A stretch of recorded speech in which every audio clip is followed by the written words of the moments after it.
2번, 그쵸. 권리 행사가 신의 성실 원칙에 반하는 경우에는 권리 남용이 되는 것이 보통이다. 그쵸? 라고 했죠. 6번, 신의 성실 원칙이 추구하는 이념은 법적 안정성이겠습니까? 신칙을 주장하는 이유는 뭐죠? 구체적 타당성을 기하려고 그러죠. 19페이지. 그죠? 6번. 이해되십니까? 그렇죠. 신의칙은 구체적 타당성을 위한 거다. 법적 안정이라는 게 뭡니까? 그냥 흘러가는 대로 가면 되지. 뭐 이렇게 이야기하는 거잖아요. 그렇죠? 근데 아니 이건 좀 심한 거 아니냐? 이렇게 이야기한다는 것은 구체적 타당성이죠. 그렇죠? 6번. 7번. 그렇죠? 법령에 위반되어 무효임을 알고서도 그 법령을 행한 자가 강행법규 위반을 이유로 무효를 주장한다고 하여도 그렇죠? 신의칙에 반한다고 볼 수 없죠. 그렇죠? 요게 자주 나온다고 그랬죠. 8번. 그렇죠? 더 구체적인 거죠. 8번, 9번 다 같은 건데 8번만 보겠습니다. 강행법규에 위반하여 무효인 수익보장. 수익보장이 뭡니까? 주식 투자할 때 그렇죠? 뭐 이게 마이너스 돼도 내가 수익은 보장해 주겠다. 이렇게 이야기하는 거지.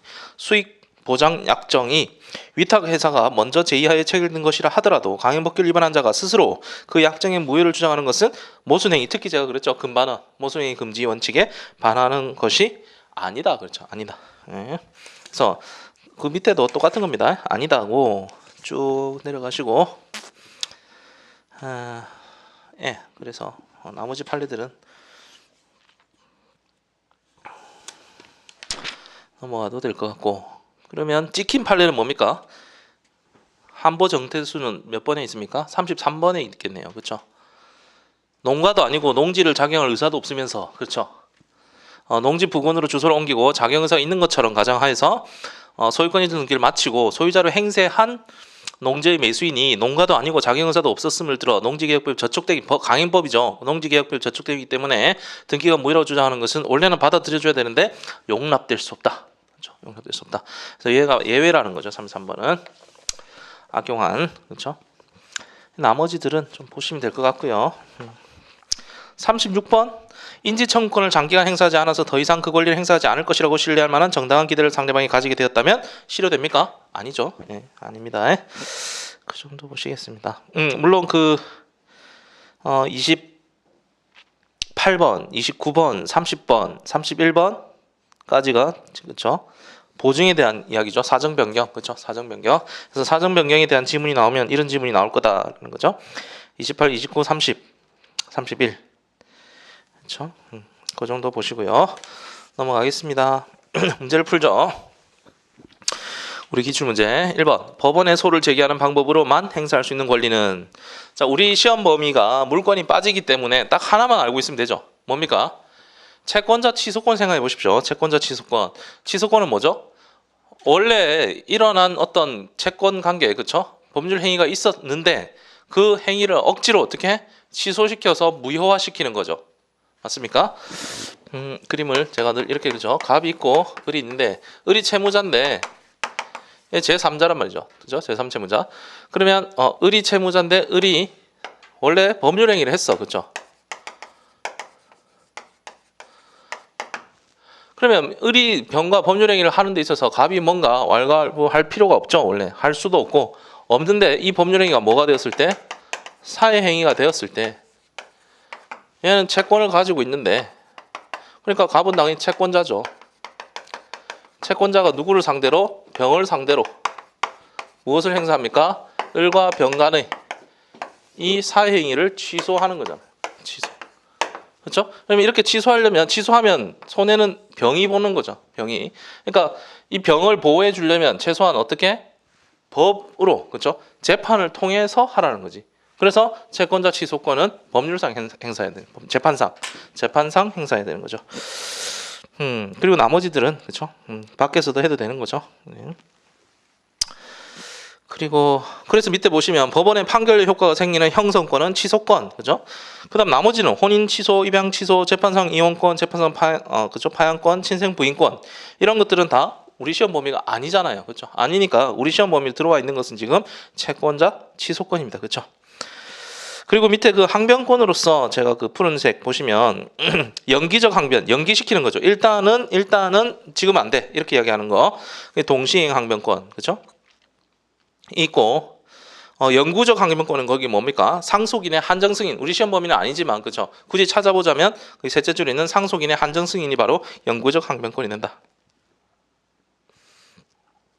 그 정도만 보시고요. 거기 5번에 보증인의 최고 검색의 항변권이 있었기 때문에 설명드린 것이고, 자 2번 사건, 사적인 권한, 그렇죠. 권리겠죠. 권리에 관한 설명으로 옳은 것은 1번 대위권은 일신 전속권이다. 대위는 그 사람만 할 수 있는 겁니까? 아니죠. 그러면 무슨 말을 할 수 있습니까? 대위권을 대위할 수 있겠습니까? 대위권을 대위할 수 있습니다. 대위권을 대위할 수 있어.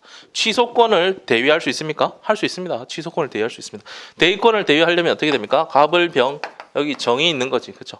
정이 있어서 갑이 지금 여기 취소 사례잖아요, 그렇죠? 똑같이 있는데 이 법률 행위를 해야 되는데 법률 행위를 하지 않고 있는 거지. 게으른 채무자, 그렇죠? 그래서 의리 행위를 하고 있지 않을 때 갑이 대위를 해야 되는데 이 대위도 하고 있지 않은 거지. 그럴 때 정이 나타나서 이 대위권을 대위하는 거죠. 그래서 대위권을 대위할 수 있습니다. 그렇죠? 대위권을 대위할 수 있다. 2번 매매 계약의 기한 소유권 이전 등기 청구권은 물권이다. 계약의 기한 등기 청구권은 물권이 아니라 채권입니다. 그렇죠? 소유권의 기한 이전 등기 청구권은 뭘까요? 그건 애매합니다. 채권적 청구권은 아니고 물권적 청구권이라 불러. 그러니까 물권이라고 말하는 것과 물권적 청구권이라 말하는 건 좀 다르겠죠. 청구권이니까. 그렇죠? 청구라는 것은 상대방의 어떤 이행을 요구하는 권리라는 거잖아요. 물권은 그 자체만으로 상대방의 이행이 없이도 내가 모든 권한을 행사할 수 있는 걸 물권이라 부르는데, 물권적 청구권은 그 물권을 보호하기 위해서, 그렇죠? 그 물권을 유지하기 위해서 인정해주는 청구권이에요. 그러니까 가운데 놓인 이상한 A죠. 물권적 청구권은 물청은. 근데 얘는 지금 물청이 아니라 바로 채청을 말하는 거예요. 계약의 기한 이전 등기 청구권이기 때문에 물권이 아닙니다. 3번 저당권은 물권이죠. 그 피담보 채권의 주된 권리다. 종된이죠. 종된. 따라다니는 거지. 저당은. 저당권은 담보권이고 담보권은 종된 권리입니다. 그렇죠? 건물의 소유를 목적으로 한 토지 임차인의 건매청은 뭡니까? 형성권이라고 그랬죠. 예외적으로 건매청이니까 청구권이라 되어 있지만 건물 매수 청구를 하는 순간 계약이 체결돼 버려요. 상대방이 그 계약을 체결하기 싫습니다, 이런 이야기를 할 수가 없는 거죠. 그러니까 그것을 형성권이라 부르는 거죠. 됐죠? 그러면 청구권이지만 형성권으로 된 거 보시면 옆에 검은색 음영 보이시죠? 그죠? 지상권자의 지상물 매수 청구권, 지상권 설정자의 지상물 매수 청구권, 임차인의 지상물 매수 청구권, 지매청들이 있고, 다음 전세권자 전세권 설정자의 부속물 매수 청구권, 그죠? 임차인의 부속물 매수 청구권. 그래서 임대차는 두 가지가 있습니다. 건물 소유 목적으로 하는 토지 임대차가 있고, 건물 자체 임대차가 있을 수 있겠죠. 그러면 건물 자체 임대차는 마치 전세권과 비슷한 효력이 있을 것이고, 그렇죠? 건물 소유를 목적으로 하는 토지 임대차는 지상권과 비슷한 효력이 있는 거예요. 그러니까 그 위에서, 그렇죠? 임차인의 지상물 매수 청구권은 이 임차인은 어떤 임차인이겠습니까? 건물 소유를 목적으로 하는 토지 임차인일 거예요. 그렇죠? 이해되십니까? 건물 소유를 목적으로 한 토지를 빌린 사람은 요 위쪽이고, 아래쪽에 있는 전세권 옆에 있는 이 임차인은 건물 자체를 임차한 사람. 그 사람은 그 건물에 뭔가 부속물, 그렇죠? 부속물은 뭐죠? 부합물과의 차이점 제가 뭐라 그랬죠? 다른 건 다 잊어도 이 단어가 기억에 나야 돼요. 독립성. 권원에 기한 독립성이 있는 것을 부속물이라 부릅니다. 되나요? 그러면 부합물은 뭡니까? 붙어버려 가지고 뗄 수가 없는 거야. 됩니까? 자, 이 지금 강의실에서 그런 부속물과 부합물 찾아볼까요? 여기 스피커 뗄 수 있잖아, 그렇죠? 여기 있는 에어컨 뗄 수 없습니다. 떼면 이제 못 쓰는 거지. 그러니까 쟤는 지금 부합돼 버린 거야. 얘는 권원에서 부속시킬 수 있는 거죠. 그러니까 내가 만약 부속시켰으면 나중에 떼가는 거지. 됩니까? 이 강의실만 돌려주는 거지. 책상하고 이건 내가 가져가는 거잖아요. 책상은 독립물이고, 그렇죠? 얘는 부속물이라는 거지. 되었죠? 부속물. 뗄 수 있는 거. 예. 권원에 의해서 독립되어 있는 것을 부속물이라고 부른다. 되었죠? 그래서 거기 지금 세 번째 공유물 분할 청구는 시험 범위가 아니지만, 그렇죠? 얘도 실질은 형성권이라 부릅니다. 공유물이 뭡니까? 지분으로서 소유권을 나눠 가지는 거예요. 됩니까? 그러면 2분의 1을 가지는데 이 교실을 제가 2분의 1씩 가진다고 치면은 가로로 2분의 1씩 나눌 수도 있고 세로로 2분의 1로 나눌 수도 있잖아요. 그건 어떻게? 법원의 판사가 알아서 해주는 거야. 이 공유물 이제 더 이상 우리는 공유하기 싫다, 잘라달라라고 하면 판사가 보고 대각선을 자를 수도 있는 거고 옆으로 자를 수도 있는 거고. 그러니까 그 잘라달라고 하는 순간 판사가 알아서 자르는 거니까 형성권이라는 거지. 되었죠? 그렇게 뭐 이해를 하시면 될 것 같고요. 5번 보증인의 최고 검색을 이미 했네요. 그렇죠? 항변권은 뭡니까? 영구적 저지가 아니라 가서 한번 찾아보고 와 이렇게 이야기하는 거지. 그럼 찾아보고 오면 저는 이제 이걸 행사할 수가 없잖아요. 그렇죠? 이해되십니까?